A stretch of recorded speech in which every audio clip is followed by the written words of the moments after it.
এই দুইটা আমরা একসাথে পড়বো। এই দুইটা একসাথে পড়ার কারণ হচ্ছে এই দুইটার চেহারা দেখতে একই রকম, এই জন্য এই দুটো একসাথে পড়তে হবে। এই দুটো পরীক্ষায় বেশ ঝামেলাও করবে, এই জন্য আমাদেরকে একসাথে পড়তে হবে। আসেন, একটার নাম লিখছে হচ্ছে কি বললাম, দ্বিগু, আর একটা হচ্ছে কি সংখ্যাবাচক বহুব্রী। আচ্ছা, প্রথমত এই পাশে যেটা লিখবেন, লিখেন দ্বিগু শব্দের অর্থই হচ্ছে সমাহার বা সমষ্টি।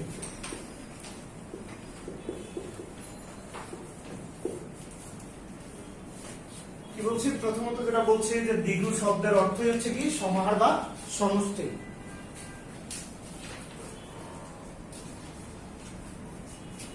দ্বিগু শব্দের অর্থই হচ্ছে সমাহার বা সমষ্টি।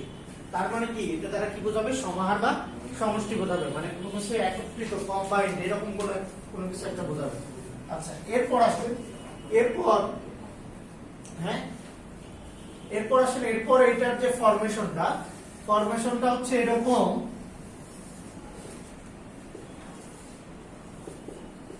পূর্বপদ, এই পূর্বপদে কি থাকবে? একটা সংখ্যাবাচক শব্দ থাকবে। পূর্বপদে একটা সংখ্যাবাচক শব্দ থাকবে, প্লাস এই যে পরপদ, যেটা এই পরপদটা হবে নাউন বা বিশেষ্য।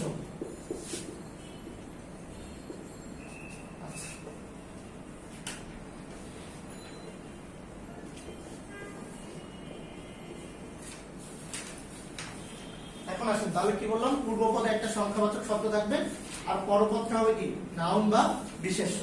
আচ্ছা, এখানে আসেন, সংখ্যাবাচক বহুব্রীতে প্রথম যেটা লিখবেন, লিখেন তৃতীয় বা ভিন্ন পদ বোঝায়, তৃতীয় বা ভিন্ন অর্থ বোঝায়। এরপর যেটা এইটার এই অংশটুকু সেম বলতে এখানেও পূর্বপদে সংখ্যাবাচক শব্দ,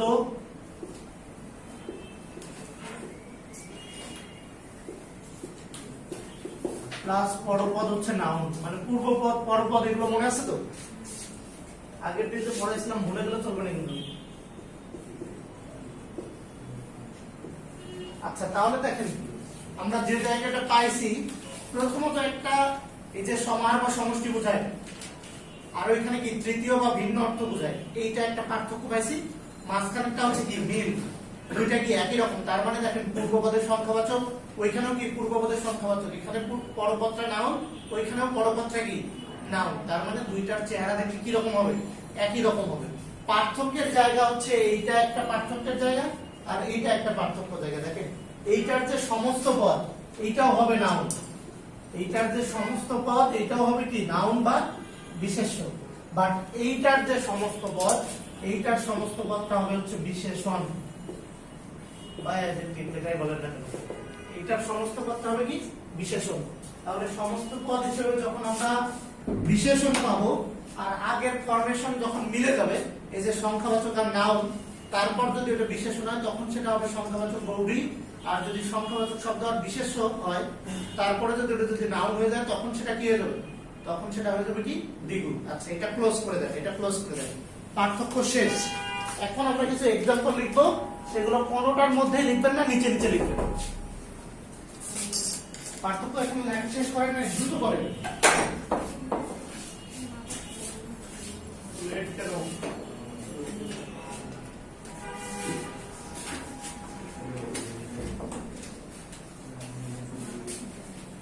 দ্রুত লিখতে হবে, মুস্তাফ।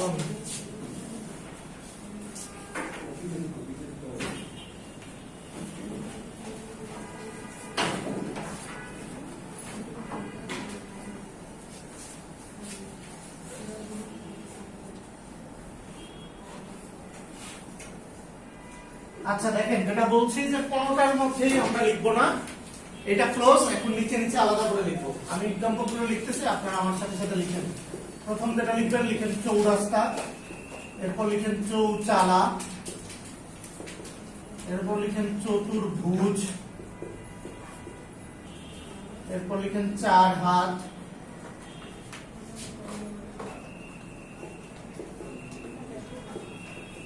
এরপর লিখেন চার হাতি। আপনারা নিচে নিচে লিখেন। এরপর লিখেন দোনলা, এরপর লিখেন দুনল, এরপর আসেন দোতলা, তারপর লিখেন দুতল, তারপর আসেন ত্রিফলা,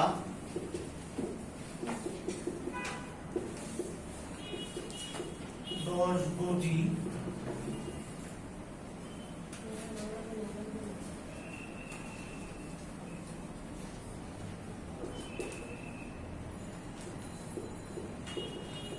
পঞ্চনদী, পশুরি, আরেকটা লিখেন অ্যাডওয়েট। এই কটা এক্সাম্পল লিখে ফেলেছেন। কোনটার মধ্যে কিন্তু না, এগুলো বলছি কিন্তু কোনটার মধ্যেই না। আমরা এখন এখান থেকে আইডেন্টিফাই করবো যে কোনটা কি, কোনটা সংখ্যাবাচক বহুব্রী আর কোনটা হচ্ছে কি বলে দ্বিগু। হ্যাঁ, নিচে নিচে লিখেন। প্রথমটা লিখছি চৌরাস্তা, এরপর লিখলাম চৌচালা, এরপর লিখছি চতুর্ভুজ, তারপর লিখছি চার হাত, তারপর লিখছি চার হাতি, এরপর লিখছি দোনলা, তারপর লিখছি দুনল, তারপর লিখছি দোতলা, এরপর লিখছি দুতল, তারপর লিখছি ত্রিফলা, তারপর লিখছি দশভুজি, তারপর লিখছি পঞ্চনদী, পশুরি, অ্যাডওয়েট। আচ্ছা, লিখছেন না? এখন আসেন দেখেন, খেয়াল করেন, এখানে সংখ্যাবাচক বহুব্রীও আছে, এর মধ্যে আবার কি আছে, দ্বিগুও আছে। দুই ধরনের পদই, দুই ধরনের সমাসই কি আছে এর মধ্যে আছে। কিন্তু দেখেন তো সবগুলোর গঠন একই না। প্রথমে একটা কি আছে, সংখ্যাবাচক শব্দ আছে, যে চৌ মানে 4, ত্রি মানে 3, 10 মানে 10, পঞ্চ মানে 5, এই যে পশুরিতে 5 আছে, তারপর 2 মানে 2, 4 মানে 4, এটা তো বুঝতে পারতেছেন। এরপরে দেখেন তো রাস্তা, চালা, ভুজ, হাত, হাতি, নলা, নল, তলা, তল, ফলা, ভুজি, এগুলো সব নাউন না? সবগুলোই কি নাউন। আচ্ছা, এখন আসেন দেখেন, খেয়াল করেন, একটা দুইটা বোঝেন তাহলে বাকিগুলো খুব সহজেই বুঝতে পারবেন। আচ্ছা, প্রথমত আসেন ব্যাস বাক্য, যেটা দ্বিগু হবে, যেটা কি হবে দ্বিগু হবে, সেটাতে ব্যাস বাক্য নিয়ে আসতে হবে সমাহার বা সমষ্টি। কি বললাম, কি নিয়ে আসতে হবে, সমাহার বা সমষ্টি। ধরেন চৌরাস্তা, এটা দ্বিগু হবে, তাহলে আমরা কি বলবো, চার রাস্তার সমাহার বা সমষ্টি। আচ্ছা, এরপর আসেন যেটা দ্বিগু না, সেটাতে নিয়ে আসতে হবে আছে যার বা বিশিষ্ট যার। কি বললাম, যেটা দ্বিগু না সেটাতে কি নিয়ে আসতে হবে, আছে যার। ধরেন এই যে চৌচালা, তাহলে আমরা বলবো 4 চাল বিশিষ্ট যার, অথবা 4 চাল আছে যার, এরকম কিছু একটা নিয়ে আসবো। তাহলে ব্যাস বাক্য করতে পারবেন, ব্যাস বাক্য ক্লিয়ার আছে। এই দুইটার বাইরে ব্যাস বাক্য হবে না। এখন আসেন, চৌ সংখ্যাবাচক, রাস্তা হচ্ছে কি নাউন। এখন হিসাব করেন যে চৌরাস্তা, এইটা দ্বারা কি বোঝায়, পুরো শব্দটা এটা নাউন না? দেখেন তো, চৌরাস্তা একটা জায়গার নাম বোঝাচ্ছে না? আমরা বলি না, আমি চৌরাস্তায় আছি, তুই চৌরাস্তায় আয়, তাহলে এইটা পুরোটা হচ্ছে কি নাউন। আর যদি নাউন না হয় তাহলে আমরা ব্যাস বাক্য কিভাবে করব, চার রাস্তার সমাহার, চার রাস্তার সমাহার। আর যেহেতু চার রাস্তার সমাহার বা সমষ্টি করতেছি, তার মানে এটার নাম কি হবে, এই যে নাউন হওয়ার কারণে কি হয়ে গেল, দ্বিগু। আচ্ছা, এবার আসেন, এবার খেয়াল করেন, চৌচালা বোঝাচ্ছি, তার আগে আসেন চতুর্ভুজ। বলেন চতুর্ভুজ কি হবে, চতুর্ভুজ কি হবে বলেন। চতুর্ভুজ শব্দটা কি, চতুর্ভুজ শব্দটা কি নাউন, তাই না? আচ্ছা, তার মানে নাউন হলে সেটা কি হওয়ার কথা, দ্বিগু হওয়ার কথা। আর ব্যাস বাক্য কি হবে, চার ভুজের সমাহার। আচ্ছা, এইটা এক্সেপশনাল, এইটা এক্সেপশনাল, এটা জাস্ট, এটা আমরা পরে শিখবো, এটা জাস্ট লিখে রাখেন যেটা এক্সেপশনাল, এটা নিয়ে ঝামেলা আছে আর কি।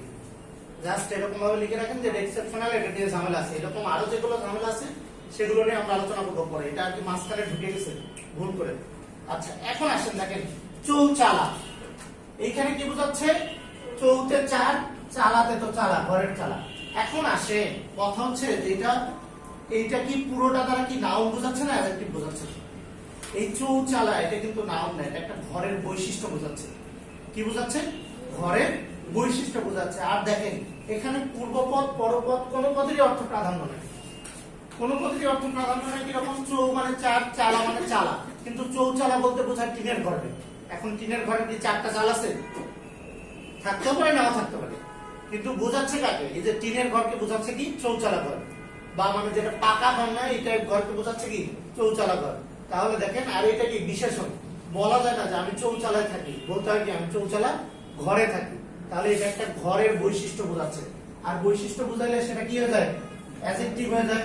আর অ্যাডজেক্টিভ হইলে সেটা কি হবে, সংখ্যাবাচক বহুব্রী। আর সংখ্যাবাচক বহুব্রী হলে একটা ব্যাস বাক্য কি হবে? চার চাল আছে যার অথবা কি বিশিষ্ট যার। চার চাল আছে যার অথবা কি বললাম বিশিষ্ট যার। আচ্ছা তাহলে এখন আসেন চতুর্ভুজ এক্সেপশনাল। চার হাত এটা কি হবে বলেন? চার হাত নাউন না অ্যাডজেক্টিভ? কথা বলেন। নাউন। আচ্ছা কেন নাউন? আচ্ছা চার হাত নাউন। এটা দেখেন না বিয়ের সময় বলে না যে চার হাত এক করে দিলাম, মানে কি ছেলের দুইটা হাত মেয়ের দুইটা হাত। এই যে চার হাতে কি হয়েছে? সমার বা সমষ্টি হয়েছে। আচ্ছা তার মানে কি হবে? দ্বিগু। এখন আসেন চার হাতি কি হবে? অ্যাডজেক্টিভ। কেন অ্যাডজেক্টিভ? আমরা বলি চার হাতি মানুষ, চার হাতি গাছ, চার হাতি লাঠি, যে কোনো কিছু হইতে পারে। চার হাতি যে কোনো কিছু কি বোঝাচ্ছে? বৈশিষ্ট্য বোঝাচ্ছে। আচ্ছা এবার আসেন দোনলা কি হবে? দোনলা বন্ধু। তাহলে কি হবে? অ্যাডজেক্টিভ হবে। কিন্তু দেখেন দুই নল, মানে দুইটা নল বোঝাচ্ছে, তাহলে কি হবে? এটা নাউন হবে। এরপরে দেখেন দোতলা। দোতলা বুঝতে পারতেছেন না? বাড়ি হতে পারে, বাস হতে পারে, লঞ্চ হতে পারে, যে কোনো কিছু হতে পারে। তাহলে দোতলা কি? অ্যাডজেক্টিভ। আর দুতল মানে দুইটা তলের সমষ্টি বোঝাচ্ছে, তার মানে কি? নাউন। এরপরে দেখেন ত্রিফলা কি হবে? ডেফিনেটলি নাউন, তিনটা ফলার সমাহার। দশ গজি কি হবে? অ্যাডজেক্টিভ। দশ গজি নাউন হয় কেমন? দশ গজি কাপড় বলে না, দশ হাতি কাপড়। আছে পঞ্চনদী কি হবে? নাউন, পঞ্চনদের সমাহার। পশুরি পাশের সমাহার, নাউন। এক বইয়ে কি হবে বলেন? হ্যাঁ অ্যাডজেক্টিভ। কেন অ্যাডজেক্টিভ হবে? কারণ একদিকে বোঝা, একটা কি বোঝাচ্ছে? বৈশিষ্ট্য বোঝাচ্ছে। যে কোনো বৈশিষ্ট্য বোঝালে সেটা হয়ে যাবে অ্যাডজেক্টিভ। আর অ্যাডজেক্টিভ হইলেই সেটা হবে কি? সংখ্যাবাচক বহুব্রী। আর সংখ্যাবাচক বহুব্রী হইলেই তার ব্যাস বাক্য করতে হবে কি? আছে যার বা বিশিষ্ট যার। আর যদি নাউন হয়ে যায় সেটা হবে কি? নাউন হয়ে গেলে সেটা হবে কি? দ্বিগু। আর দ্বিগু হলে সেটা ব্যাস বাক্য করতে হবে কি? সমাহার বা সমষ্টি দিয়ে। বুঝতে পারছেন? বুঝতে পারলে বাকিগুলো লিখতে হবে না। দুইটা লেখেন আর আমার মতো নাউন অ্যাডজেক্টিভ লিখে রাখেন, তাহলেই হবে। দুইটা লেখেন আর আমার মতো নাউন অ্যাডজেক্টিভ লিখে রাখেন, তাহলেই হবে। আচ্ছা এবার আসেন এই যে চতুর্ভুজ এগুলো যেগুলো আছে সেগুলো নিয়ে আসতেছে।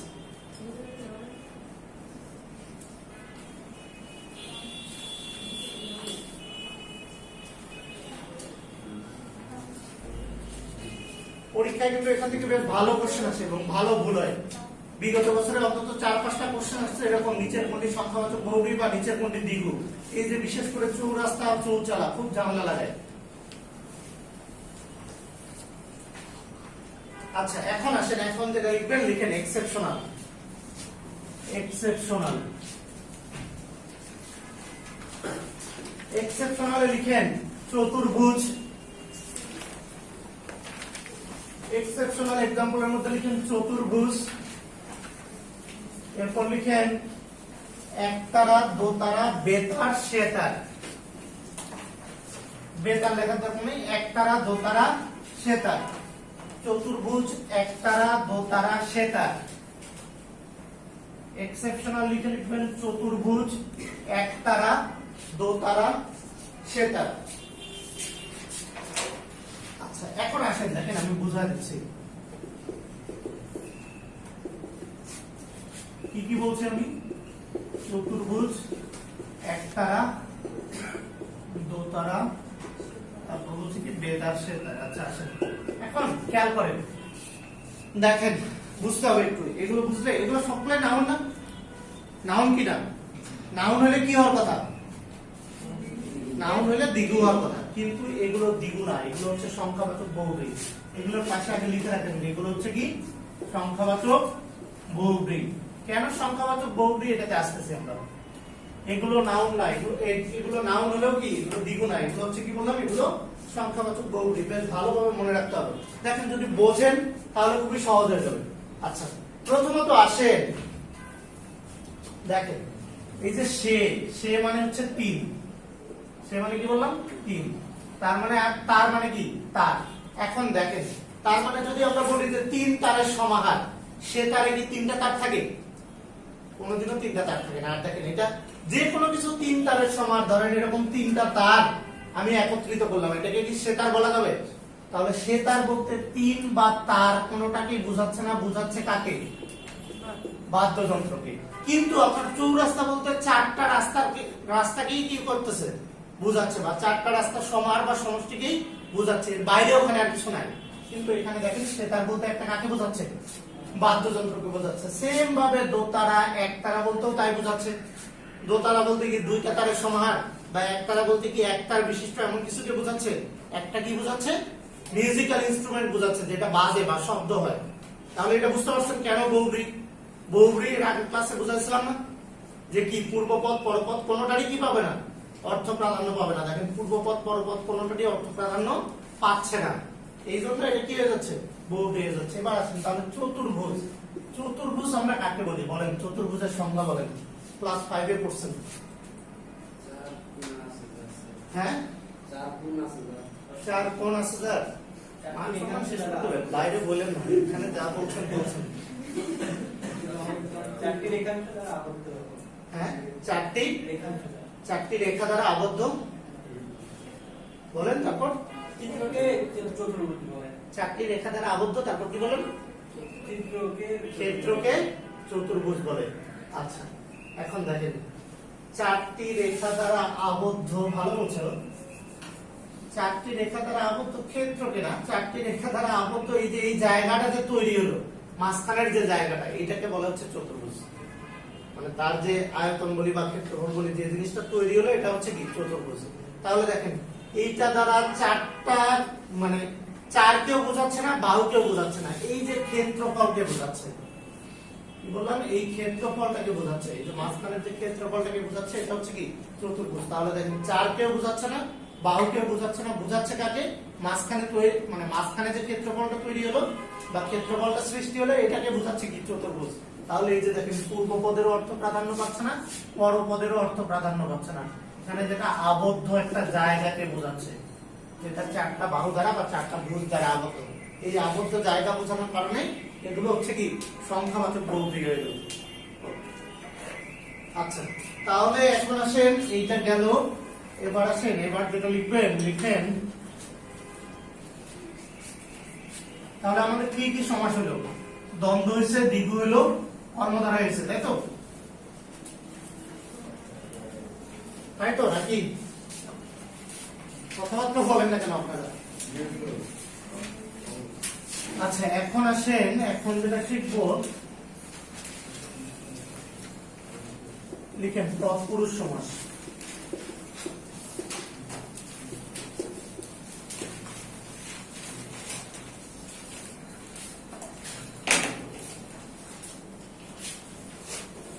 তৎপুরুষ, প্রথমত আসেন তৎপুরুষের সংজ্ঞা লিখেন এরকম ভাবে, লিখেন যে সমাসের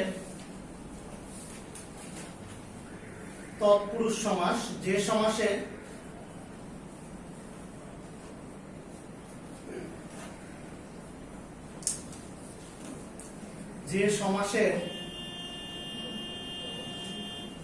সমাসের পূর্বপদে বিভক্তি লোপ পায়, যে সমাসের পূর্বপদে বিভক্তি লোপ পায়,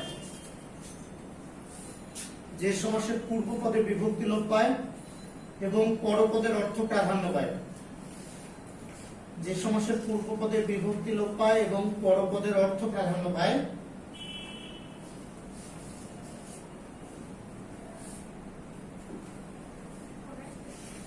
পরপদের অর্থ প্রাধান্য পায়, তাকে বলা হচ্ছে তৎপুরুষ সমাস।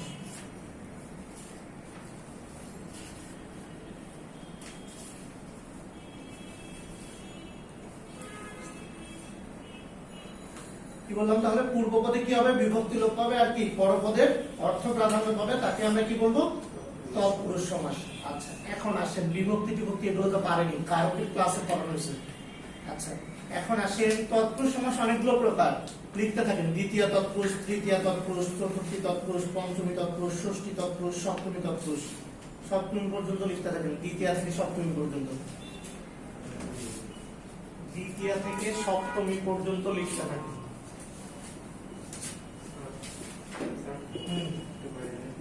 অবশ্যই।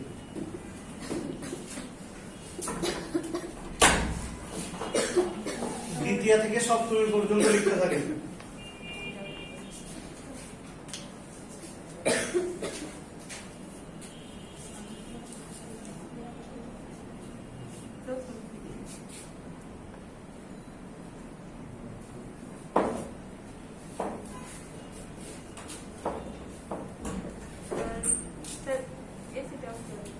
বুঝে নাই স্যার এসিটা অফ করে দেবো কেন ঠান্ডা লাগে গরম লাগে কমাইতে পারছি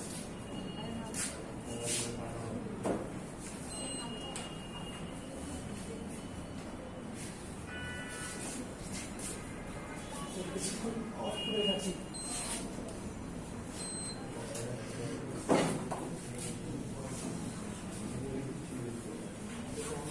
আচ্ছা লিখছেন আরেকটা জিনিস লিখে আছে এইটার আরেক নাম হচ্ছে কারকলোপী সমাস কি বললাম কারকলোপী সমাস তৎপুরুষের আরেক নাম হচ্ছে কারকলোপী সমাস আচ্ছা এখানে হচ্ছে যেটা ঘটনাটা ঘটতেছে দ্বিতীয় থেকে সপ্তমী বিভক্তি পর্যন্ত কি পাচ্ছে লোপ পাচ্ছে দ্বিতীয় থেকে সপ্তমী বিভক্তি পর্যন্ত লোপ পাচ্ছে প্রথম লোপ পায় না কারণ এটা তো লোপ পাওয়ার কিছু নাই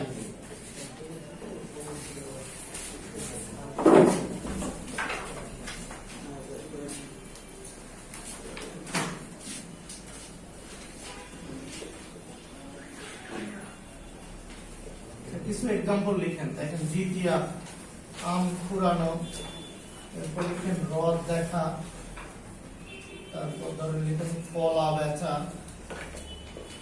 এরপর আসেন সুখী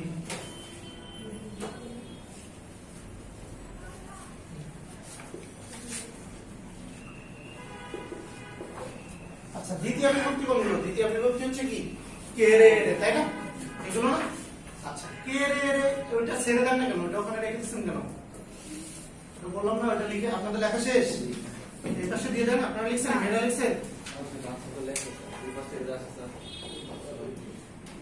এটা তো কুক্ষিগত করে রাখার কিছু নাই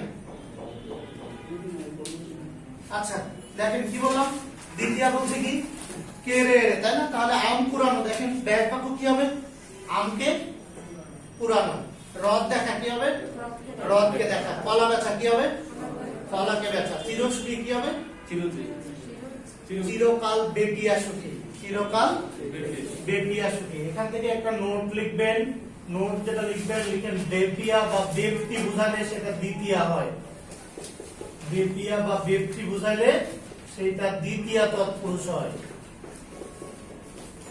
কি বলছি বেটিয়া বা ব্যক্তি বোঝালে সেটা কি হয় দ্বিতীয় তৎপুরুষ হয়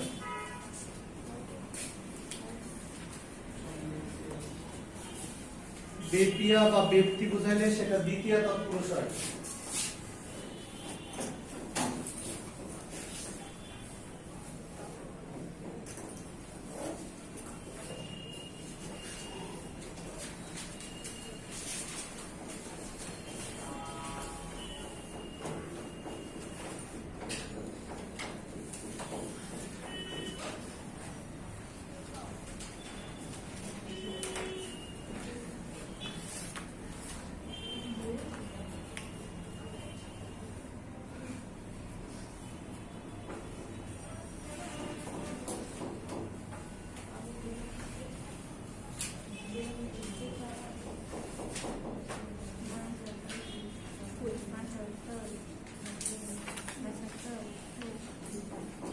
লিখছেন বেটিয়া বা ব্যক্তি বোঝালে সেটা কোন ধরনের তৎপুরুষ হয় দ্বিতীয় তৎপুরুষ হয় এবার আসেন তৃতীয়া তৃতীয়া কোনগুলো দ্বারা দিয়ে কর্তৃক তাই না এই যে এই বিভক্তিগুলো যে দ্বারা দিয়ে কর্তৃক এগুলো হচ্ছে কি তৃতীয়া তাহলে আসেন মন গড়া তারপর যদি বলি লাঠি পেটা তারপর যদি বলি স্বর্ণ মণ্ডিত বা স্বর্ণ খচিত একই কথা হ্যাঁ তাহলে এগুলো কি হবে দেখেন যদি আপনি ব্যাংক বাক্য করেন তাহলে কি পাবেন মন দিয়ে করা কি হয়ে যাচ্ছে মন গড়া লাঠি দিয়ে পেটা কি হবে লাঠি পেটা স্বর্ণ দ্বারা মণ্ডিত কি হবে স্বর্ণ মণ্ডিত আচ্ছা এইটাকে বলা হচ্ছে কি তৃতীয়া এখন আসেন তৃতীয়া তৎপুরুষের আর এক নাম হচ্ছে করণ তৎপুরুষ খুবই গুরুত্বপূর্ণ আজকের পরীক্ষায় আসছিল অনেক সময় তৃতীয়া নামে আসে না অন্যান্য নাম দিয়ে আসবে তাহলে কি বললাম এই যে তৃতীয় তৎপুরুষের আরেক নাম হচ্ছে কি করণ তৎপুরুষ কি আপনারা কি বুঝতে পারতেছেন না কাজ হ্যাঁ আপনাদের কোনো কথাবার্তা নাই, কোনো রেসপন্স নাই, মনে হচ্ছে জীবনে প্রথম সমাসের ক্লাস করতেছেন। আপনারা তো এগুলো 9 10 পড়ে আসছেন একবার, এখন শুধু হওয়ার কথা, সবকিছু মনে পড়ার কথা।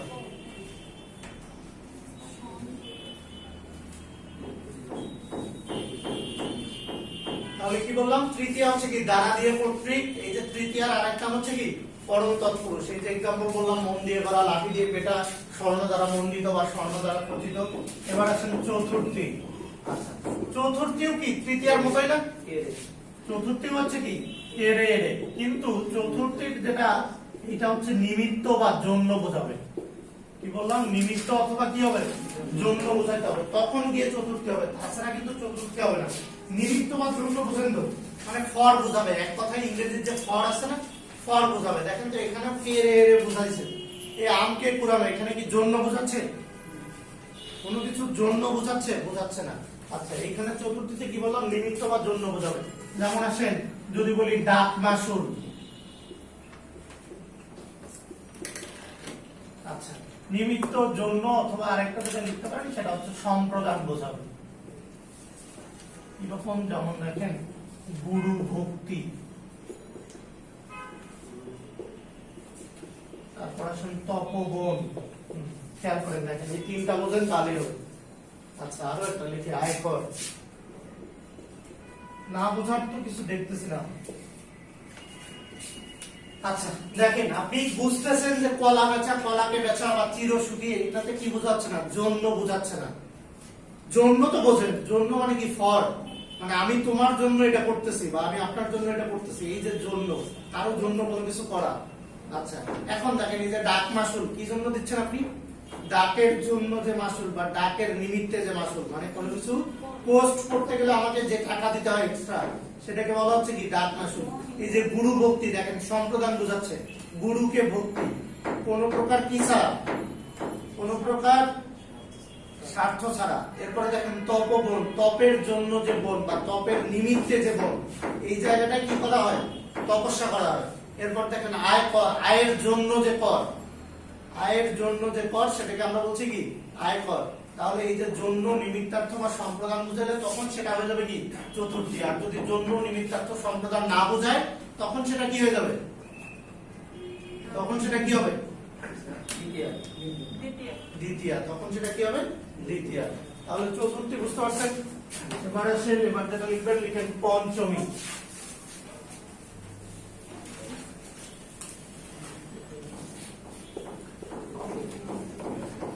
পঞ্চমী, পঞ্চমীর আরেক নাম হচ্ছে অপাদান তৎপুরুষ। কারকের সাথে মিল করে করে অনেক ব্যাকরণবিদ এই নামগুলো ব্যবহার করছে। পঞ্চমীর আরেক নাম কি বললাম তাহলে, অপাদান তৎপুরুষ। এখন আর বেশি এক্সাম্পল দেবো না, একটা দুটো করে এক্সাম্পল দেখি।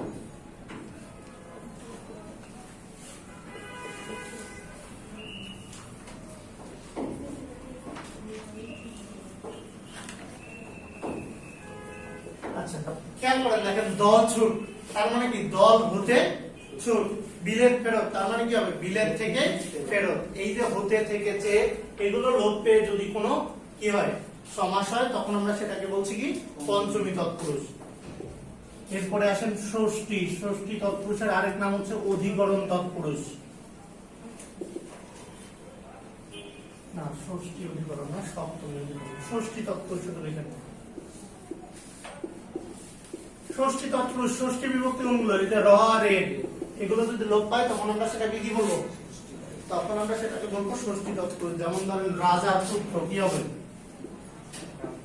এই যে দেখেন রাজার পুত্র, এখানে র ছিল, এইটা লোপ পেয়ে হয়ে গেল কি রাজপুত্র। আর এই যে ষষ্ঠী তৎপুরুষের ক্ষেত্রে রাজা থাকলে রাজ, তারপরে আপনার ধরেন সমাসের ক্ষেত্রে এগুলো হয়, রাজা থাকলে রাজ হয়, মহা থাকলে মহ হয়, তারপরে এরকম মানে কিছু আকার একার বাদ যায়, কিছু যোগ হয় আর কি। আচ্ছা, এরকম ভাবে ধরেন পথের রাজা, কি বলি আমরা, রাজপথ। এই যে দেখেন র বা এর বিভক্তি কি হয়ে গেল, লোপ পেয়ে গেল।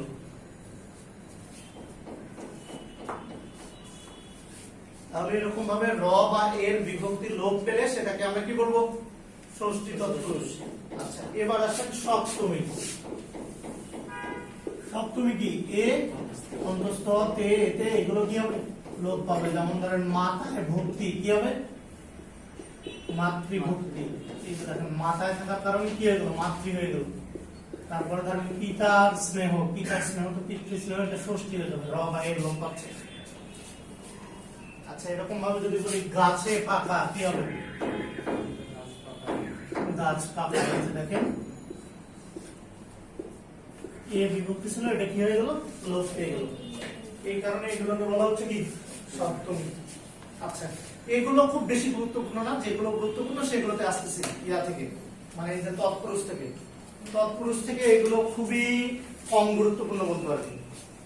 আর এগুলো সহজ, সবাই পারে, মানে কোনটা দ্বিতীয়, কোনটা তৃতীয়, কোনটা চতুর্থী, কোনটা সপ্তমী, এগুলো সবাই পারে।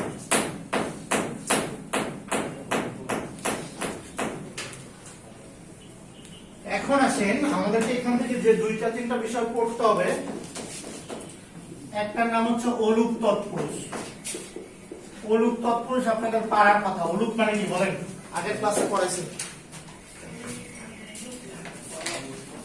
হ্যাঁ, লোপ পায় না, যা লোপ কি পায় না। অলুক কি লোপ পায় না? বিভক্তি লোপ পায় না। তাহলে এই যে দেখেন অলুক তৎপুরুষ বললাম কি, যেখানে কি পাবে না? বিভক্তির লোপ পাবে না, সেগুলো হচ্ছে কি অলুক তৎপুরুষ। যেমন ধরেন একটা এক্সাম্পল দেই, ধরেন ঘোড়ার গাড়ি, এইটার সমস্ত পদ কি হবে? ঘোড়ার গাড়ি। এখান থেকে কি হচ্ছে না? বিভক্তি লোপ পাচ্ছে না। যদি বিভক্তি লোপ না পায়, যেমন বললাম গলায় গামছা, এটা দিয়ে কি হবে? গলায় গামছা, এটাই হবে। যদি এরকম বিভক্তি লোপ না পায়, তখন আমরা সেটাকে কি বলবো? অলুক তৎপুরুষ। তখন আমরা সেটাকে বলবো কি? অলুক তৎপুরুষ। আচ্ছা এখন আসেন এখান থেকে আরেকটা বিষয়, এইটা খুবই গুরুত্বপূর্ণ, সেটা হচ্ছে উপপদ তৎপুরুষ।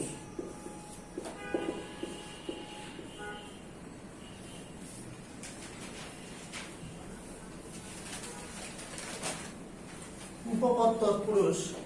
উপপদ তৎপুরুষ লিখেন এরকম,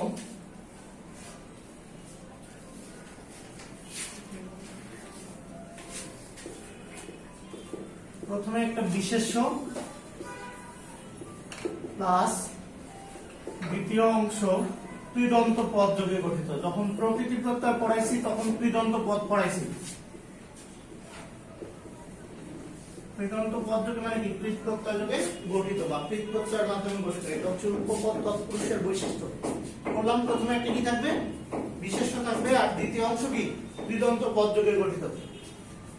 এই টাইপ যেটা হবে সেটাকে আমরা কি বলবো? উপপদ তৎপুরুষ বলবো।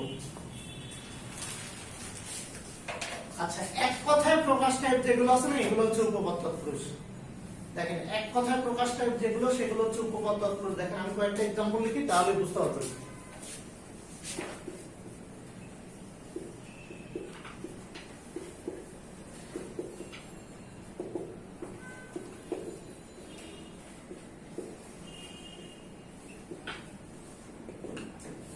দেখেন পাতা চাটা, তারপর বলছি পকেট মার, তারপর বলছি ছা পোষা, তারপর বলছি মাছি মারা। আচ্ছা খেয়াল করেন তো, দেখেন তো প্রত্যেকটার প্রথমে একটা করে কি আছে? নাউন আছে না? পাতা, পকেট, ছা, মাছি, এগুলো কি নাউন না? বিশেষ্য। এরপরে দেখেন দ্বিতীয় অংশটা কৃদন্ত পদ যোগে গঠিত। কৃদন্ত পদ পড়াইছিলাম, মনে আছে? এই যে দেখেন মার, এটা কি কৃদন্ত পদ যোগে গঠিত না? কেমনে গঠিত হয়েছে? মার যোগ অবাকি শূন্য প্রত্যয়। চাটা, এটা প্রকৃতি প্রত্যয় ভাঙলে কি হবে বলেন? চার যোগ কি হবে? আ। এই যে দেখেন এই যে পোষা কি হবে? পুষ যোগ আ। এই যে দেখেন মারা কি হবে? মার যোগ আ। তাহলে দেখেন পরের অংশটা কি? কৃদন্ত পদ যোগে গঠিত। এরকম যেগুলো হবে সেগুলো হচ্ছে কি হবে? এরকম যেগুলো হবে সেগুলো হবে কি? উপপদ তৎপুরুষ। দেখেন আগে আমরা যেগুলো শিখলাম, ঘোড়ার গাড়ি বা আম কুড়ানো, এগুলো কি পরের অংশ এরকম, মানে পরের অংশ কি কৃদন্ত পদ যোগে গঠিত? বা ধরেন চিরসুখী, এগুলো কিন্তু কৃদন্ত পদ যোগে গঠিত না। তাহলে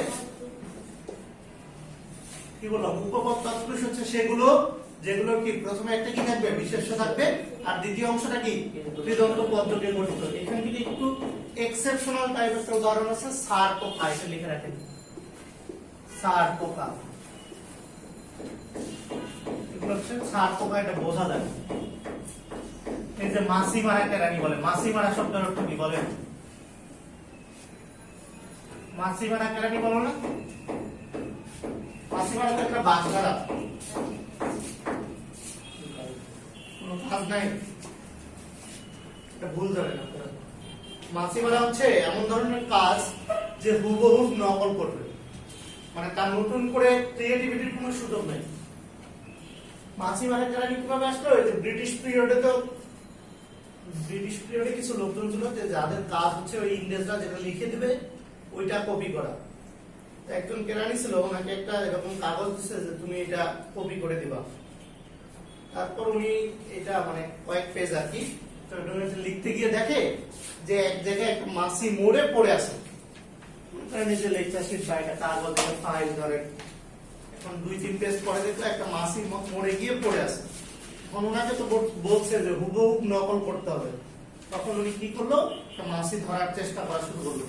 সারাদিন মিলে একটা মাছি ধরলো, ধরার পরে মাছিটাকে মারলো, তারপর ওইখানে যে জায়গায় আগের ফাইলে যে জায়গায় ছিল নতুন ফাইলে ওই জায়গায় আটকা দিল। এই যে মাছি মারা কেরানি মানে হুবহু অনুকরণ করা, যেমন ভাবে মাছি মরেছিল ওইরকম ভাবে মাছি মেরে আবার রেখে দিল।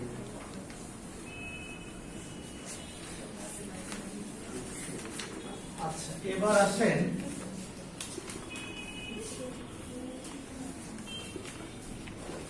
লিখেন বহুব্রীহি সমাস।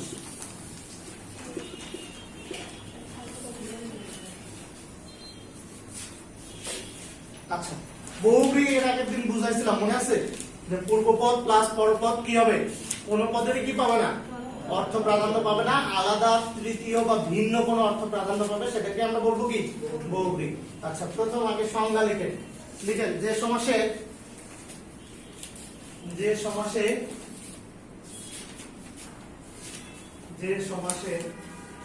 পূর্বপদ বা পরপদ কোন পদেরই অর্থ প্রাধান্য না পেয়ে, যে সমাসে পূর্বপদ বা পরপদ কোন পদেরই অর্থ প্রাধান্য না পেয়ে, যে সমাসে পূর্বপদ বা পরপদ কোন পদেরই অর্থ প্রাধান্য না পেয়ে, পূর্বপদ বা পরপদ কোন পদেরই অর্থ প্রাধান্য না পেয়ে, পূর্বপদ বা পরপদ কোন পদেরই অর্থ প্রাধান্য না পেয়ে তৃতীয় ভিন্ন বা আলাদা অর্থ প্রাধান্য পায়, সেটাকে বলা হচ্ছে বহুব্রীহি। তৃতীয় ভিন্ন বা আলাদা অর্থ প্রাধান্য পায়, সেটাকে বলা হচ্ছে কি বহুব্রীহি। তৃতীয় ভিন্ন বা আলাদা অর্থ প্রাধান্য পায়, সেটাকে বলা হচ্ছে বহুব্রীহি।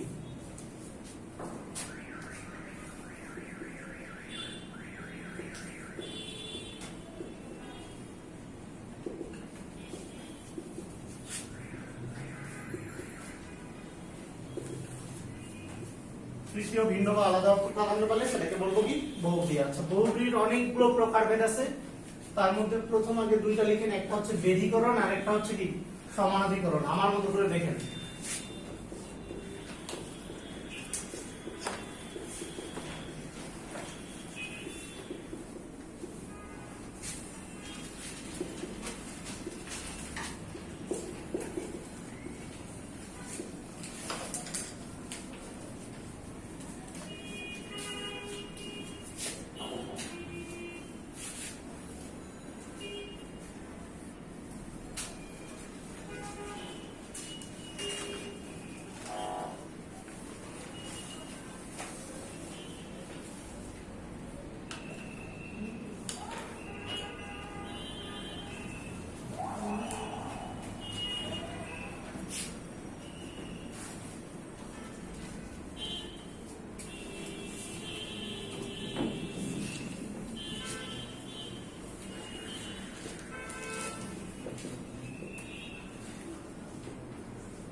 দেখেন 80-20 পূর্ণ লাভ বিনা পানি চন্দ্রচূড়। 80-20 80-20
আচ্ছা এখন দেখেন এটাতে আসি, তার আগে এটা আগে বোঝার চেষ্টা করেন। দেখেন এগুলো কেন, মানে কেন ব্যতিক্রম আর কেন বহুব্রী।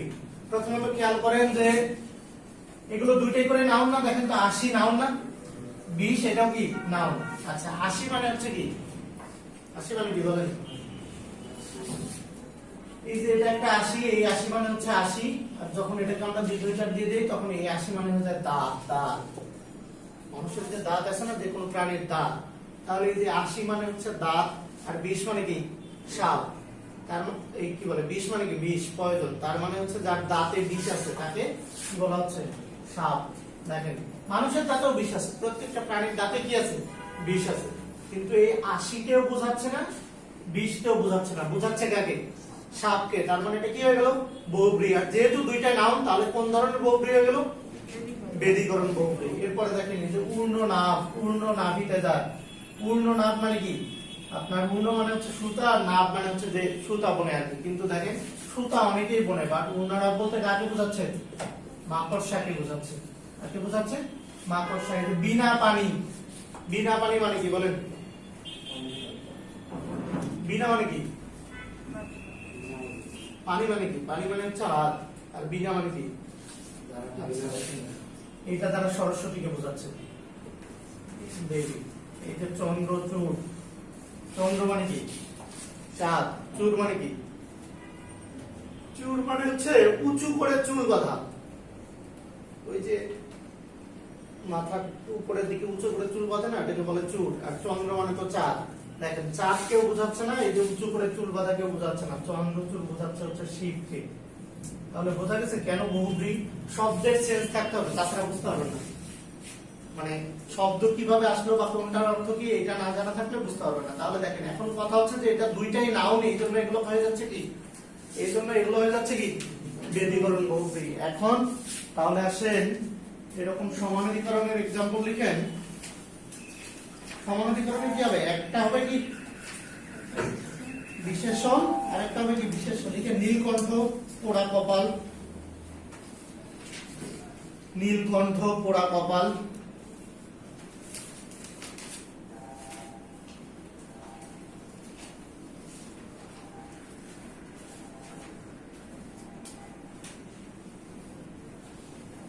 তাহলে এই যে খেয়াল করেন কি হবে? নীলকণ্ঠ যার, এটাও কাকে বোঝাচ্ছে? শিবকে বোঝাচ্ছে। পোড়া কপালে যে, এটা মানে একটা মানুষকে বোঝাচ্ছে। কপালও বোঝাচ্ছে না, পোড়াও বোঝাচ্ছে না, একটা মানুষকে বোঝাচ্ছে। কিন্তু এগুলো হচ্ছে কি একটা বিশেষ্য আর একটা কি বিশেষণ। এই একটা বিশেষ্য আর একটা বিশেষণ হলে তখন সেটা কি হয়ে যাবে? সমানাধিকরণ। আর যদি দুইটাই নাউন হয় তখন সেটা হয়ে যাবে কি বেদীকরণ। আচ্ছা এরপর আসেন 3 নাম্বার, যেটা একটা অলরেডি পড়াইছি সংখ্যাবাচক। এরপর আসেন বেতি আর বহুব্রী। এটা নিয়েও বলছিলাম আগে, কারক পড়ানোর সময় বলছিলাম বেতি আর।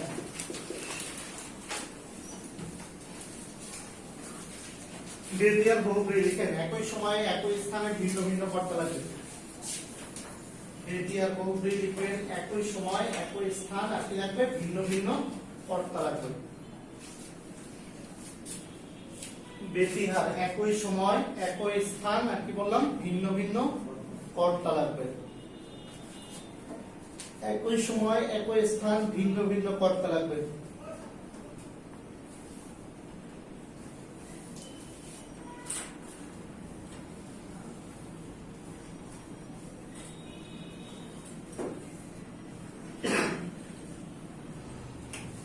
হ্যাঁ তাহলে লিখে নেবে লাঠালাঠি, কানাকানি, চোখাচোখি, হাসাহাসি, মারামারি, কামড়াকামড়ি, কয়েকটা एग्जांपल লিখে দেবেন। এই যে দেখেন এগুলো আপনি একা একা হাসাহাসি করতে পারবেন? আপনাকে লোকজন পাগল বলবে। একা একা মারামারি করতে পারবেন? পারবেন না, দুইজন লাগবে। তাহলে দেখেন একই সময় দুই সময় হাসাহাসি করতে পারবেন? ধরেন আমি আপনাকে দেখে হাসলাম, আপনি 2 দিন পরে হাসলেন, হাসাহাসি হবে? হবে না।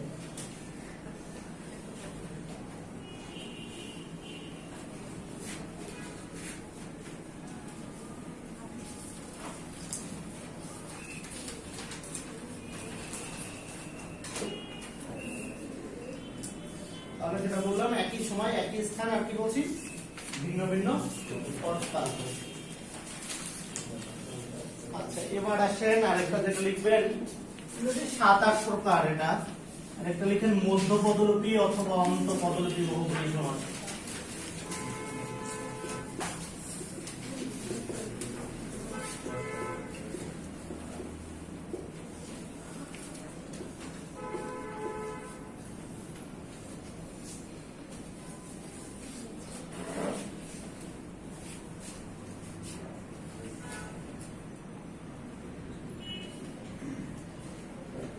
মধ্য পদলোপী অথবা কি অন্ত পদলোপী বহুব্রীহি সমাস।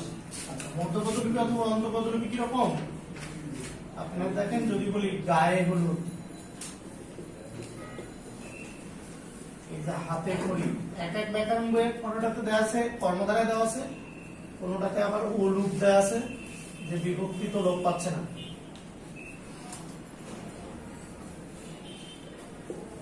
এগুলো অলুপ হবে, কারণ কি হচ্ছে না, বিভক্তি লোপ পাচ্ছে না, অলুপ বহুব্রীহি হবে। এই দুইটা এক্সাম্পল লিখেন যে অলুপ বহুব্রীহি হবে।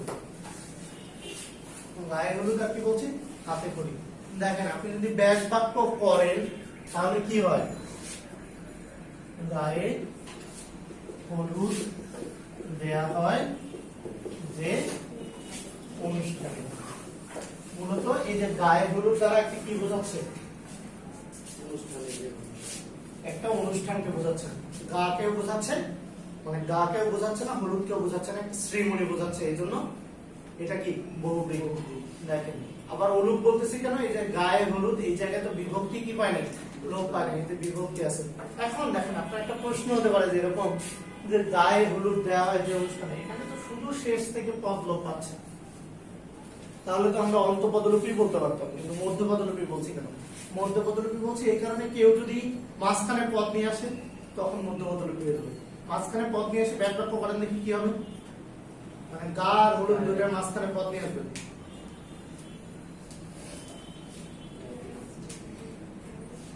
গায়ের যে অনুষ্ঠানে হলুদ দেওয়া হয়, এই যে দেখেন, গায়ের যে অনুষ্ঠানে যখন এখানে নিয়ে আসবেন তখন মাঝখান থেকেও লোপ পাচ্ছে, শেষ থেকেও লোপ পাচ্ছে। এই জন্য একে বলা হচ্ছে কি মধ্য পদলোপী অথবা কি অন্ত পদলোপী বহুব্রীহি সমাস। আচ্ছা, বহুব্রীহির আরো যেগুলো প্রকারভেদ আছে এগুলো মোটামুটি পারবেন। এখন আসেন, এখান থেকে আরেকটা জিনিস পড়তে হবে, সেটা হচ্ছে তৎপুরুষের সাথে মিলায়। তৎপুরুষের সাথে মিলায় কিরকম, এক পাশে লিখে নয়ীয় তৎপুরুষ, আরেক পাশে লিখবেন নয়ীয় বহুব্রীহি।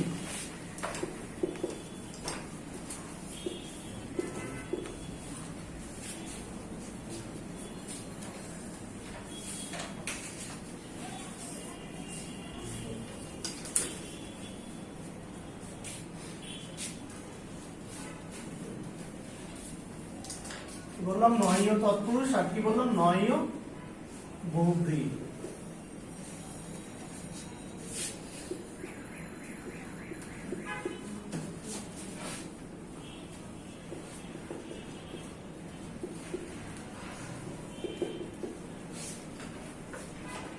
আচ্ছা, অনেকগুলো লেখা যাবে, দুইটা দিয়ে বোঝেন আর কি, তাহলে হবে। কিছু কিছু মানে কিছু কিছু রিপিট হয়, অধিকাংশ গুলোই হয় না, দুইটা দিয়ে বোঝেন। দেখেন, আপনি যখন বলবেন নেই জ্ঞান, নেই জ্ঞান বা ন জ্ঞান যেটাই বলেন না কেন, তাহলে আমরা বলছি কি সেটা হয়ে গেল কি অজ্ঞান। এখন দেখেন, আপনি যখন এইরকম ব্যাস বাক্য করবেন যে নেই জ্ঞান অজ্ঞান, তখন সেটা হয়ে যাবে নয়ীয় তৎপুরুষ। কারণ এটা এই যে পূর্ব পদে নাবাচক আছে আর হচ্ছে বিভক্তি লোপ পাচ্ছে। এখন আপনি যখন ব্যাস বাক্য করবেন এরকম যে নেই জ্ঞান যার, তখন দেখেন আপনি এখন মানে অজ্ঞান একটা বস্তু বা ব্যক্তিকে বোঝাচ্ছেন, ব্যক্তিকে বোঝাচ্ছেন, তখন সেটা পূর্ব পদের অর্থ প্রাধান্য নেই, পরপদেরও অর্থ প্রাধান্য নেই। আগে পরপদের অর্থ প্রাধান্য ছিল, এখন দেখেন পূর্বপদ পরপদ কোন পদেরই অর্থ প্রাধান্য নাই, তখন আমরা সেটাকে বলছি কি নয়ীয় বহুব্রীহি। দেখেন বেয়াদব, যখন আমরা বলছি কি নেই আদব, তার মানে এই যে আদব নাই এই বিষয়টা বোঝাচ্ছে, তখন হয়ে যাচ্ছে কি নয়ীয় তৎপুরুষ। কিন্তু যখন আমরা বলবো যে নেই আদব যার, তখন একজন মানুষকে বোঝাচ্ছে, একজন ছেলেকে বোঝাচ্ছে, একজন মেয়েকে বোঝাচ্ছে। নেই আদব যার, তখন অন্য একটা তৃতীয় কোনো কিছুকে বোঝাচ্ছে, তখন আর এই যে আদব নাই এটা কোনোটারই অর্থ প্রাধান্য পাচ্ছে না, আলাদা বা ভিন্ন বা তৃতীয় অর্থ প্রাধান্য পাচ্ছে। এরকম ভাবে বেতার, নেই তার বা নেই তার যার বা নেই তার যাতে, তখন ওটা কি হয়ে যাবে, রেডিও টিভি কোনো কিছুকে বোঝাচ্ছে। আর তার আগে শুধু তার যুক্ত নাই এরকম কোনো কিছুকে বোঝাচ্ছে, এটা যে কোনো কিছু হয়ে যাবে। তাহলে বোঝা গেছে, যখন আমরা যার, যিনি, তিনি এগুলো দিয়ে ব্যাখ্যা করবো তখন সেটা কি হয়ে যাবে, বহুব্রীহি। আর যখন যার, যিনি, তিনি এগুলো ছাড়া করবো তখন সেটা কি হয়ে যাবে, নয় ও তৎপুরুষ। বিশেষ করে এই দুইটা ক্ষেত্রে ঝামেলা হয়। এখন আসেন, এখন যেটা লিখবেন লিখেন অব্যয়ীভাব সমাস।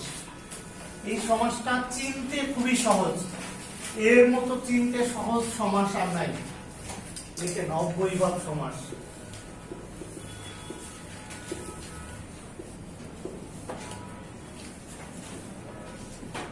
অব্যয়ীভাব সমাস, হ্যাঁ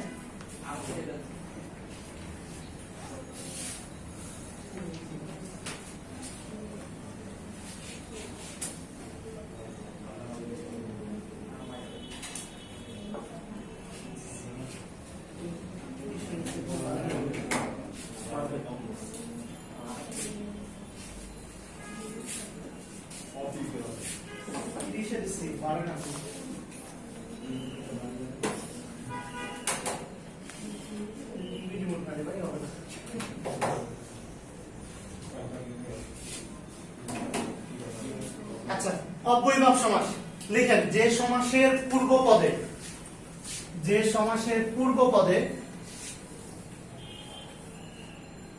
যে সমাসের পূর্ব পদে, যে সমাসের পূর্ব পদে একটা উপসর্গ বা অব্যয় থাকবে, যে সমাসের পূর্ব পদে একটা উপসর্গ বা অব্যয় থাকবে,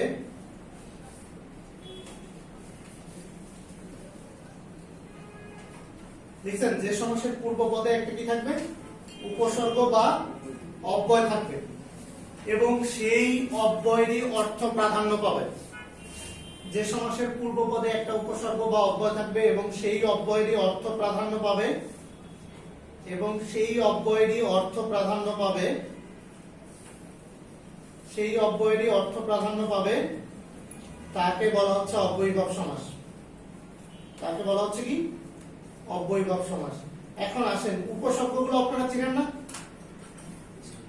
উপসর্গগুলো চিনেন কিনা? উপসর্গগুলো চিনলে তো অনেক সহজ। বা অব্যয় চিনেন কিনা? অব্যয় মানে কি, যার কোনো কি নাই, ব্যয় নাই, বা যাকে কি করা যায় না, চেঞ্জ করা যায় না। আচ্ছা, এই সমাস যেহেতু চিনতে সহজ, দেখেন আপনাকে যদি বলা যায় এরকম ভাবে যে দুর্ভিক্ষ, এটা কোন সমাস, কি হবে বলেন? এই যে দেখেন তো সামনে একটা দূর আছে না, দূর কি একটা উপসর্গ না? আর নিঃসন্দেহে এটা অব্যয়ীভাব সমাস। দেখেন আপনাকে যদি বলে উপাধ্যক্ষ, এটা কোন সমাস? এই যে দেখেন সামনে একটা কি আছে, উপ আছে না, এটা তাহলে নিঃসন্দেহে কোন সমাস? অব্যয়ীভাব সমাস। উপটা একটা উপসর্গ না, আর উপসর্গগুলো কি অব্যয়সূচক শব্দ না? আচ্ছা, এখন দেখেন আপনাকে যদি বলে যত কঠিন শব্দই দেই, মনে করেন বললো আসমুদ্র হিমাচল, আসমুদ্র হিমাচল। এখন আসেন এই যে আটা, এটা কি উপসর্গ না? তার মানে এটা কোন সমাস হয়ে যাবে? অব্যয়ীভাব সমাস। তাহলে যে উপসর্গগুলো আছে আর যে অব্যয়গুলো আছে, অব্যয় কোনগুলো? যে যথা তথা। আপনাকে যদি বলে যে যথারীতি, তাহলে দেখেন তো যথা, এটা একটা কি অব্যয় না? যথা একটা অব্যয়সূচক শব্দ না? তার মানে এটা নিঃসন্দেহে কি হয়ে যাবে? অব্যয়ীভাব সমাস। তাহলে কি বললাম যে এই সমাসটা চিনতে অনেক সহজ। যে কোনো অব্যয় বা উপসর্গ সামনে থাকলেই আপনি বুঝবেন এটা কোন সমাস হয়ে যাবে? অব্যয়ীভাব সমাস। কিছু এক্সেপশন আছে, সেগুলো আমরা পরে দেখবো, যেমন যথাযোগ্য, এটা হচ্ছে কলমধারী সমাস, এগুলো পরে দেখবো। তার আগে এখন আসেন, এখান থেকে যে টাইপের কোশ্চেন হয়, এখানকার কোশ্চেন প্যাটার্নটা একটু অন্যরকম, যেহেতু এটা সবাই চিনতে পারে, যেহেতু সবাই চিনতে পারে এই জন্য চেনাটা কম আসে। এখানে আসে যে অব্যয়টা কোন অর্থে ব্যবহার হয়েছে, কি বললাম, কি আসে, যে এই অব্যয়টা কোন অর্থে ব্যবহার হয়েছে। যেমন আসেন আমি কয়েকটা লিখে দিচ্ছি। প্রথমে একটা লিখেন আ, পর্যন্ত অর্থে। এরপর যেটা লিখবেন ঈষৎ অর্থে। এরপর লিখেন অভাব অর্থে। আচ্ছা, এগুলোর আমরা কিছু এক্সাম্পল দেখব। যেমন দেখেন পর্যন্ত অর্থে যদি বলি আমরণ, মানে কি মরণ পর্যন্ত। যদি বলি আসমুদ্র হিমাচল, তার মানে কি সমুদ্র থেকে হিমাচল বা হিমালয় পর্যন্ত। এরপরে যদি বলি আবার বৃদ্ধ বনিতা, তার মানে কি শিশু থেকে বৃদ্ধ বয়স্ক পর্যন্ত, বয়স্ক নারী সবকিছু। এরপরে দেখেন ঈষৎ অর্থে যদি বলি আরক্তিম, তার মানে কি বোঝাচ্ছে ঈষৎ রক্তিম বা হালকা রক্তিম। দেখেন যদি বলি আনত, তার মানে কি ঈষৎ নত বা কি হালকা নত। এই যে দেখেন যদি বলি আলুনি, তার মানে কি লবণের অভাব বোঝাচ্ছে। তাহলে পরীক্ষায় আসবে কি এরকম, আপনারা ওরা দিয়েই দিবে আমরণ, বলবে এখানে আ অব্যয়টি কোন অর্থে ব্যবহার হয়েছে।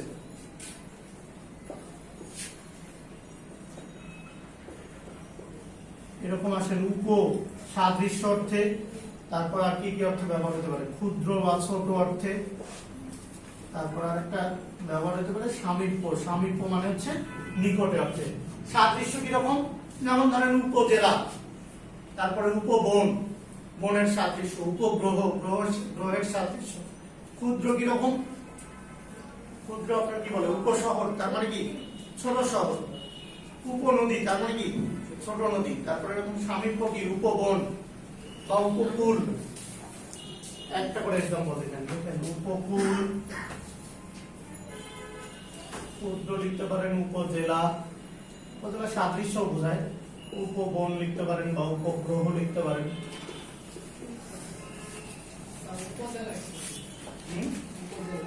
ওই তো লিখতাম তো, ক্ষুদ্র হয় সাদৃশ্য হয়, কোথাও কোথাও ক্ষুদ্র দেয়া আছে, কোথাও কোথাও সাদৃশ্য দেয়া আছে, একটা লিখতে হবে। সাদৃশ্যটাই বেশি কারেক্ট।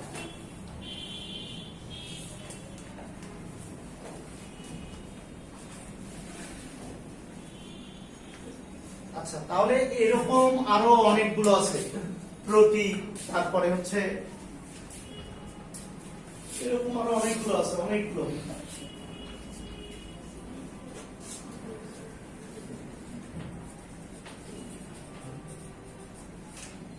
এই যে যেমন প্রতীক, এটা হচ্ছে প্রতিদ্বন্দ্বী অর্থে প্রতিপক্ষ, প্রতিউত্তর। তারপরে প্রতিনিধি অর্থে প্রতিচ্ছায়া। তারপর হচ্ছে আপনার আর কি আছে প্রতীক, এটা হচ্ছে এই যে মানে ব্যবসা অর্থে দিন দিন প্রতিদিন, এই যে ক্ষণে ক্ষণে প্রতিক্ষণে, এইটাই প্রতীক। এরকম দুই তিনটা অর্থে যেটা যেটা ব্যবহার হয়, এইটা এটা আমাদের কি লাগবে। আচ্ছা, দেখেন এখান থেকে একটু কোশ্চেন প্যাটার্ন দেখাই। বের করেন lecture sheet page number 11-12, page number 12,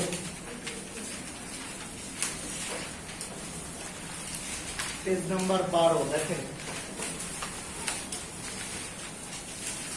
page number 12 দেখেন।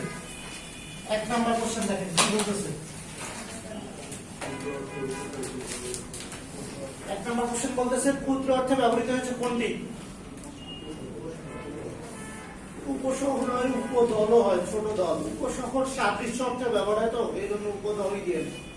আচ্ছা, এরপরে আসুন 2 নাম্বার দেখেন, বলতেছে কি কোন সমাসের পূর্বপদ উপসর্গ কিংবা অব্যয়যোগী এবং উত্তরপদ বিশেষ্য যোগে গঠিত হয়। তার মানে পূর্বপদে উপসর্গ বা অব্যয় থাকলে সেটা কি হয়ে যাবে, অব্যয়ভাব। এরপরে আসেন 3 নাম্বার, অমিলের ব্যাস বাক্য কি? নমিল বা মিল নাই এটা বললে হবে, কিন্তু যেহেতু সংস্কৃত তো ওই জন্য নমিলই দিতে হবে। বইগুলোতে সাধারণত এইভাবেই থাকে, আর ন লিখে ব্র্যাকেটে লেখা থাকে নেই, মানে ন দ্বারা বোঝাইছে হচ্ছে নাই আর কি। আচ্ছা, এরপরে আসেন 4 নাম্বার, নিচের কোনটি অব্যয়ভাব সমাসের উদাহরণ? কি হবে? আমৃত্যু, কারণ আ একটা কি উপসর্গ। এরপরে আসেন 5 নাম্বার, উপাচার্য শব্দটি কোন সমাস যুগে সাধিত? অব্যয়ভাব। কেন অব্যয়ভাব? কারণ একটা কি আছে, উপসর্গ আছে। চিন্তা খুবই সহজ, কি বললাম। 6 নাম্বার, দুর্ভিক্ষের ব্যাস বাক্য কি হবে? খাদ্যের অভাব, ভিক্ষার অভাব। ভিক্ষ আছে না, দূর মানে অভাব আর ভিক্ষ মানে ভিক্ষা, তাহলে কি হয়ে গেল? ভিক্ষার অভাব। 7 নাম্বার আসেন, ঈষৎ শব্দটি কোন অর্থে অব্যয়ভাব? আরোগ্য। এরপরে আসেন 8 নাম্বার, আলুনির ব্যাস বাক্য কি হবে? লবণের অভাব। 9 নাম্বার, আসমুদ্র হিমাচল কোন সমাস? অব্যয়ভাব। 10 নাম্বার, আশৈশব আত্মনিন্দা শুনিতেছি, আশৈশব কোন সমাস? অব্যয়ভাব। কারণ আ আছে, আ একটা উপসর্গ, আর উপসর্গ থাকলে সেটা অব্যয়, আর অব্যয় থাকলে সেটা অব্যয়ভাব। এরপরে আসেন 11 নাম্বার, হা ভাতে কোন সমাস? হা একটা উপসর্গ না, হা হর এগুলো কি উপসর্গ না? এরপরে আসেন 12 নাম্বার, যথারীতি ব্যাস বাক্য কি হবে? রীতিকে অতিক্রম না করে। এরপরে আসেন 13 নাম্বার, নিচের কোনটি অব্যয়ভাব? দেখেন অব্যয় কোথায় আছে? এই যে নব, এটা কি অব্যয় বা উপসর্গ? ভব, এটা কি উপসর্গ? হস্ত, এটা কি উপসর্গ? কিন্তু অনুগ্রহ করা, অপ, অনু, সমনি, এগুলো করছো না? এরপরে আসেন 14 নম্বর, বলেন কোনটা ঠিক? পূর্বপদে অব্যয়, পরপদে বিশেষ্য, সেটা কি অব্যয়ভাব। 15 নাম্বার তো পড়লাম উপচার্য। এরপরে আসেন 16 নাম্বার, রোজ রোজ, হর রোজ কোন সমাস হবে, মানে কোন অর্থে নিষ্পন্ন? এই জন্য বললাম যে এই যে অর্থগুলো জানতে হবে। এই অর্থগুলো যেটা করবেন, এখানে আগের পেজে তাকান, আগের পেজে চলে আসেন, আগের পেজে দেখেন দোষিত অর্থ কিছু দেয়া আছে, এগুলো পড়তে হবে। ক্লাস 9 10 ব্যাকরণ বই থেকে পড়তে হবে, পুরাতন ব্যাকরণ বই। দোষিত অর্থ অব্যয়ভাবে পরেই দেখেন দেয়া আছে দোষিত অর্থ, এগুলো পড়তে হবে। ক্লাস 9 10 পুরাতন ব্যাকরণ বই থেকে পড়তে হবে, তাইছেন? এই যে সংখ্যা, দোষিত অর্থ, উদাহরণ, এগুলো পড়তে হবে। প্লাস কি বললাম, 9 10 পুরাতন বই থেকে পড়তে হবে, তাছাড়া কিন্তু পারবেন না পরীক্ষায় আসবে। আচ্ছা, এরপরে আসেন 17 নম্বর, উদ্বাস্তু কোন সমাসের উদাহরণ হবে?